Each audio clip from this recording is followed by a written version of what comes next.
the reins of Facebook. And let's say it goes to somebody else who's very alt-right, and they decided to take Facebook in another direction. See how this goes?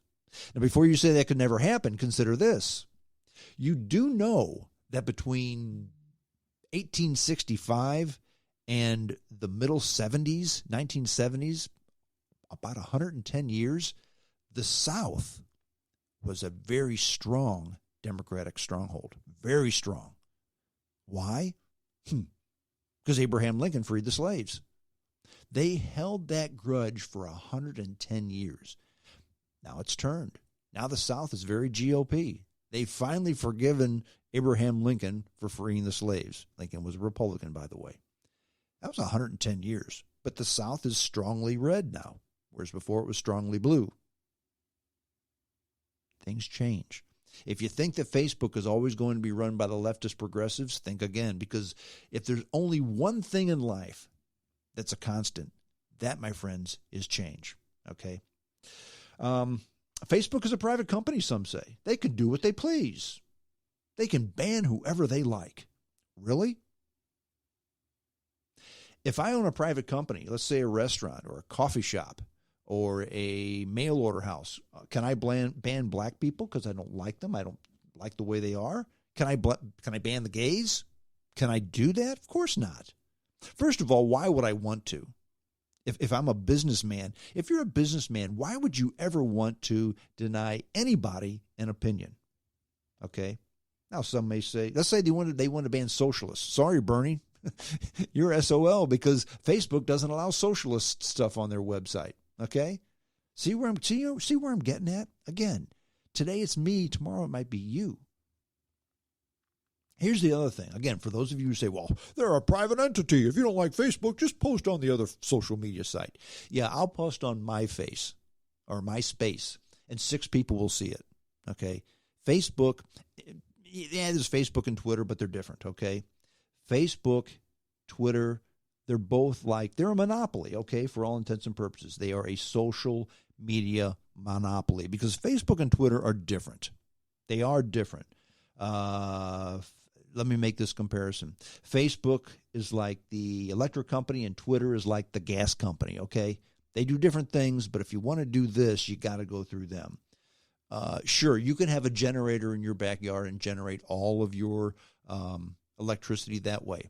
Sure, you can get rid of the gas company and have an electric furnace and have a $400 electric bill. Sure, you can do all that, but it's not practical. They are a monopoly. They are a service. They are, for all intents and purposes, a utility. You have no other choice. Can Ameren, who's the local electric company here in the area, can they cut power to a child molester? Think about it. Let's say a guy's a child molester. He served his time in jail, and now he's free. Can Ameren say, fuck that, we're not going to give power to any child molesters? Of course not. Can Spire, who is the local gas company here, can they deny gas to neo-Nazis? Of course not. Nor should they, because they're a utility. But Facebook can ban me from naming the whistleblower, Eric Ciaramella. Eric Ciaramella. He's the whistleblower. Okay? Some say that I'm putting his life in danger. Again, friends, that's laughable. Linda Tripp testified against the Clintons, and she's not dead. Nothing's going to happen to Eric Ciaramella. And Eric Ciaramella is a Democratic operative, like I said before, recruited to get dirt on Trump. And again, don't take my word for it. Research it, and you'll see that I'm telling the truth. But that's how politics works, okay? I don't know this, but I wouldn't doubt that Linda Tripp was recruited by the Republicans, or at least she had Republican leanings. I don't know that, but I wouldn't doubt it if that were the case, okay? I wouldn't doubt it at all. Facebook tried to censor me. Actually, they were successful. They took my post down. Now, they haven't banned me, but they took my post down. They didn't like what I said, and they took it off. So they were kind of successful, okay? But let me share something with the Facebook people. Let me share something with Mr. Zuckerberg, okay? While Zuckerberg did take my post off, Zuckerberg didn't want me telling the world that Eric Ciaramella is the whistleblower. But Zuckerberg doesn't control iHeartRadio. He doesn't control SoundCloud. He doesn't control Spotify. He doesn't control Tumblr. He doesn't control iTunes. He doesn't control YouTube. He doesn't control Spreaker. That's my host. And by the way, I will post this podcast with all this stuff we're talking about on Facebook. And because the words aren't out there with the whistleblower, et cetera, I'm going to have all this information on Facebook too. Shh, don't tell Mark Zuckerberg. I will be heard, Mark Zuckerberg. You biased son of a bitch. You can kiss my ass. In fact, you can play Monica Lewinsky to my Bill Clinton if you want to, and I won't be impeached. Mark Zuckerberg, you and all you leftist Facebook Nazis, you believe that you can mold the world by allowing only thoughts that you agree with. But if you think that, you have another thing coming, because that's not going to be the case. Facebook denies opposing views. They call us names. They infer that we're stupid.